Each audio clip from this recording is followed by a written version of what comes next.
என் அன்பு பிள்ளையே, வாழ்வில் சில நிகழ்வு நீ விருப்பப்பட்டு நடக்காமல் இருக்கலாம்.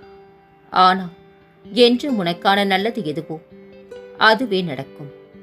உன் விருப்பம் இல்லாமல் உன்னிடம் ஒரு நிகழ்வு வருகின்றது என்றால் உன் சாயப்பா உன் அருகில் உனக்கான நல்லதை எடுத்து தருகின்றார் என்று நம்பிக்கை கொள். நீ விரும்பியதை மட்டும்தான் உன் கண்கள் பார்க்கும். உனக்கான நல்லதை பார்க்க மறந்து விடுகின்றார். அதை உன் கண்கள் பார்க்கும் வண்ணம் நான் செய்வேன். உன்னை படைத்தவன் நான் என்று நீ உணரும் போது உனக்கானதையும் சேர்த்துத்தானே படைத்திருப்பேன். எல்லாம் தக்க சமயத்தில் வந்து அமையும். அவற்றுடன் என் சீரான ஆசிர்வாதங்களும் உன்னை வந்து சேரும் குழந்தையே. சுபிக்ஷமாய் சந்தோஷமான நிம்மதியான வாழ்க்கையை வாழ்வாய். உன் வாழ்வில் நான் தீபத்தை ஏற்றிவிட்டேன். இனி உன் வாழ்வு மிக பிரகாசமாக இருக்கும். சகல சௌபாகியங்களும் உனக்கு கிடைக்கும். கவலை கொள்ளாதே.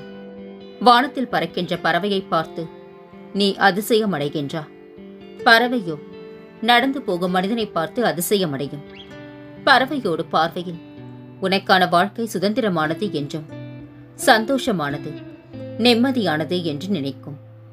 அதே போல பறவை இறகை விரித்து பறக்கும் போது மனிதன் அந்த பறவையைப் போல வாழ வேண்டும் என்று நினைத்து பார்ப்பது யதார்த்தம் தான் குழந்தையே. அவரவர் வடிவில் இருந்து பார்க்கும்போது தான் வாழ்க்கையின் கடினம் புரியும். கடினம் என்பது சூழ்நிலைகளை பக்குவம் இல்லாமல் எடுக்கும் முடிவுகளால் தான் திசை மாறுகின்றது. ஆனால் எல்லா உயிரும் ஒன்றுதான். அவரவர் வாழ்க்கைக்கான போராட்டங்களும் ஒன்றுதான். அதிகமான வாழ்நாள் கொண்ட பறவை கழுகு வயதான காலத்தில் இரை தேடி அலையும் போது தன் வாயால் அலகு மூலம் இரையை எடுக்க முடியாது. அதன் உடம்பு பலவீனமடைந்திருக்கும். பசியால் தன் வயிற்றுக்காக 3 மாதம் உயிர் போகும் வலியாய் அனுபவிக்கும்.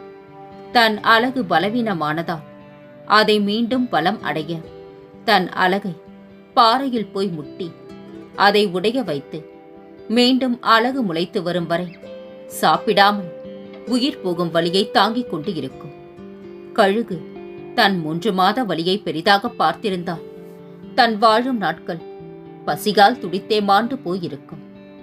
நிர்ணயிக்கப்பட்ட நாள் வரை வாழ வேண்டும். உணவு வேண்டும். அதற்கு இந்த வலி எவ்வளவோ மேல் என்று தான் வாழும் நாட்களை மனதைரியம் நிறைந்து வாழும். அதை போல நீயும் உன் வாழ்க்கையை நீ வாழ வேண்டும். என்ன நடந்தாலும் உனக்கு நிர்ணயிக்கப்பட்ட நாட்கள் வரை அதற்கான சில வலிகள் சந்திக்க நேரிடும். அதைத்தான் நீ அனுபவித்துக் கொண்டிருக்கின்றாய். உன்னுடைய துன்பமான நாட்கள் முடிந்து போயின குழந்தையே. போராட்டத்தில் நீ வெல்வது உறுதியாகிவிட்டது. உன் கையளவில் உள்ளது வெற்றியின் இலக்கு. அதனால் கொஞ்சம் பொறுமையோடு நம்பிக்கையோடு வந்துவிடு. நானும் உன்னுடனே இருக்கின்றேன். கலங்காதே.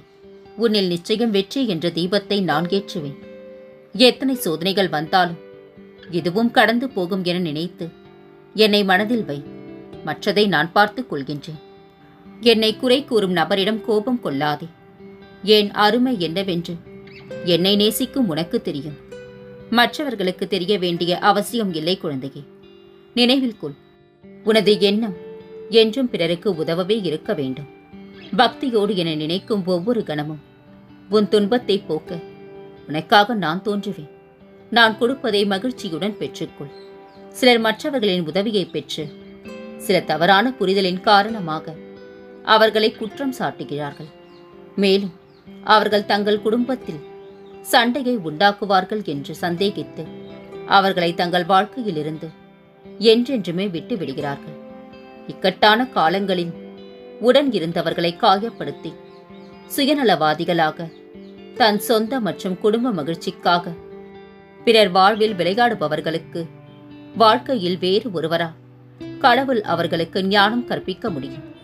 எனவே உங்கள் குடும்பத்திற்கு எப்போதும் நல்லதையே விரும்புபவர்களை உங்கள் கெட்ட சந்தேகங்களுடன் தேவையில்லாமல் குறை கூறுவது போல் உங்கள் கர்மாவை நினைத்து பாருங்கள்.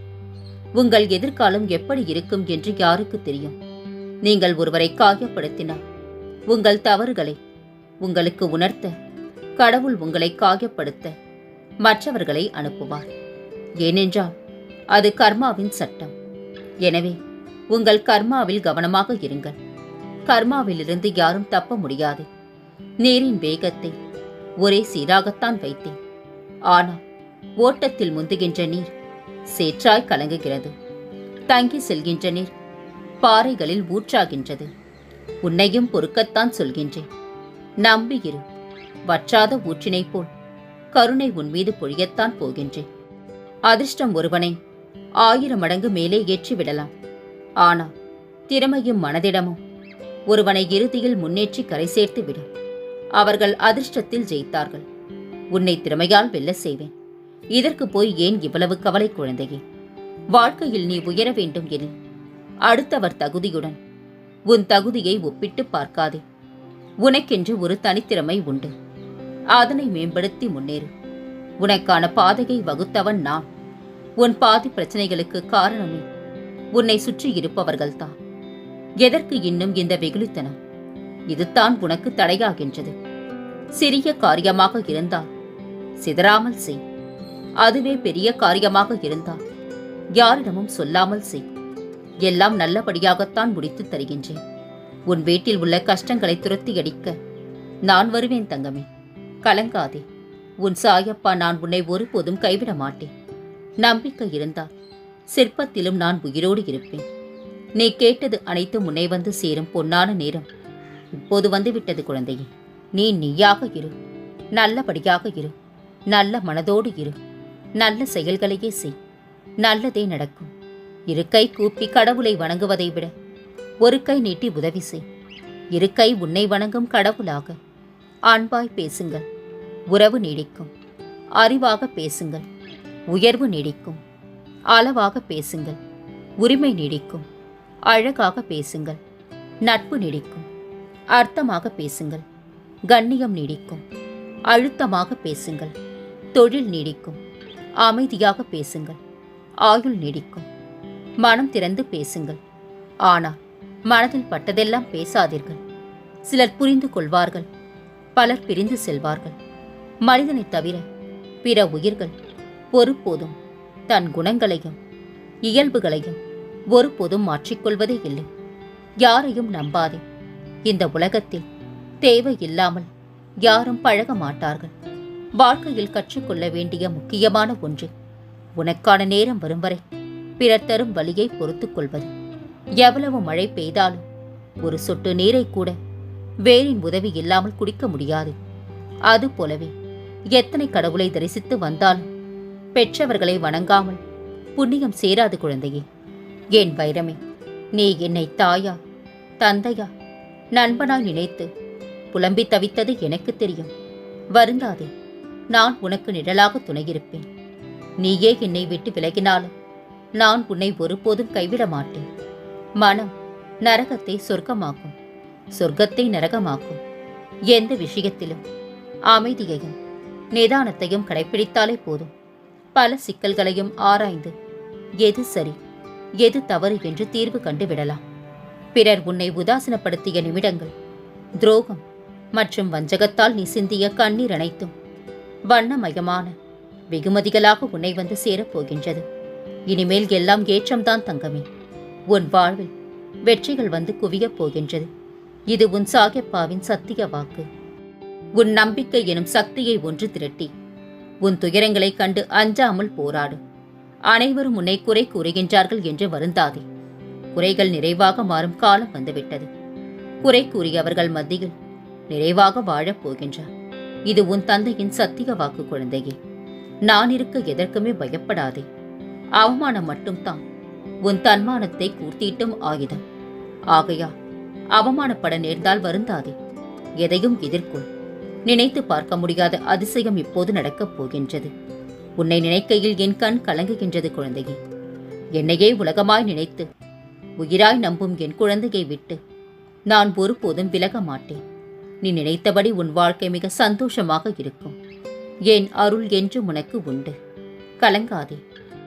எப்போது எல்லாம் உனது வாழ்வில் உனக்கு உதவி என்று ஒன்று தேவைப்படுகின்றதோ அப்பொழுது எல்லாம் உன்னுடைய தந்தையான இந்த சாகி உனக்கு உதவ நான் தோன்றுவேன். உன் சொந்த நன்மைக்காகவே உன்னை சோதிக்கின்றேன். உன் உரிமைகளை யாராலும் பறிக்க முடியாத குழந்தையே. உன் கஷ்டத்தில் நான் உதவி செய்வேன். நம்பிக்கையோடு இரு. உனக்கு ஒரு வாய்ப்பு கிடைக்கப் போகின்றது. அது உன்னை முழுவதுமாக மாற்றப் போகின்றது. படைத்தவன் நினைத்து விட்டால் தடுப்பவன் எவனும் இங்கில்லை. நீ தனியாக நின்றுத்தான் சாதிக்க வேண்டும். இதில் யாராவது உனக்கு உதவ வேண்டும் என்றால் அது நிச்சயமாக முடியாத குழந்தையே. என் வார்த்தைகள் மீது நம்பிக்கை வைத்து செயல்படு. வாழ்க்கையில் நீ உயர்ந்த நிலையை அடைவாய். என் குழந்தையே, நிச்சயம் ஒரு நாள் மற்றவர்கள் உன்னை பெருமையாகவும் பெருமிதமாகவும் இருக்கின்றது என்று சொல்லும் அளவிற்கு வளர்ந்து நிற்பாய். யார் உன்னை பற்றி அவதூறு பேசினாலும் அதை பற்றி கவலைப்படாதே. பக்தியுடன் உனது வேலையை எப்பொழுதும் போல கவனத்துடன் நீ செய்து வா. மற்ற அனைத்தையும் நான் பார்த்துக் கொள்கின்றேன். உனது வாயிற்கதவை திறந்துவை. உனக்காக என்று நான் வருவேன். அமைதியாக காத்திரு. பதற்றமடையாதே. நான் உன் வேண்டுதல்களை கேட்டுவிட்டேன். அவை அனைத்தும் நிறைவேறும். எந்த நிலையிலும் உன் மனதை அமைதியாகவே வைத்திரு. அமைதியைப் போல் நல்லதொரு ஆயுதமும் இல்லை, ஆறுதலும் இல்லை. நான் உன்னுடனே வருவேன். கவலை வேண்டாம். தாளிடப்பட்ட கதவுகள் என் நுழைவை தடுத்துவிட முடியாத குழந்தையே. நானே அங்கு உன் குடும்பத்தினரையும் உன்னையும் காத்து கொண்டு அமர்ந்துள்ளேன். நீ எங்கிருப்பினும் என்னை நினை. நான் உன் பக்கத்தில் வருவேன். உன் கஷ்டங்களை எல்லாம் ஒரு பூவிடம் கூறி என் பாதங்களில் சமர்ப்பித்து விடு. என் பிள்ளையாகிய உன்னை அந்த கஷ்டத்தில் இருந்து நான் மீட்டு கரை சேர்ப்பேன். காரணம் இல்லாமல் கலக்கம் கொள்ளாதே. காரணமே இருந்தாலும் கவலை கொள்ளாதே. நீ இழந்த இடத்தை பிடிக்கும் நேரம் வந்துவிட்டது. அதை நான் உனக்கு மீண்டும் நினைவுபடுத்துகின்றேன். நீ என்னிடம் கேட்டதை நான் உனக்கு கொடுக்கும் நேரம் இந்த நொடி முதல் ஆரம்பமாகின்றது. இன்றோடு உன்னை இதுவரை ஆட்டி வைத்த அனைத்து துஷ்ட சக்திகளின் ஆட்டமும் முடிவடைகின்றது. என்று முதல் உன்மேல் விழும் பார்வை உன் சாகியின் பார்வை. கலங்காதே. இனி உன் வாழ்வில் பல மங்களகரமான நிகழ்வுகள் நடக்கப் போகின்றன. நான் இருக்க பயம் ஏன்? கவலை கொள்ளாதே. மகிழ்ச்சியோடு இரு. உன்னோடும் உன் குடும்பத்தோடும் உன் சாயப்பாவாகிய நான் என்றும் துணையாக இருப்பேன். என்றென்று முன் நினைவில் உன் சாயப்பா.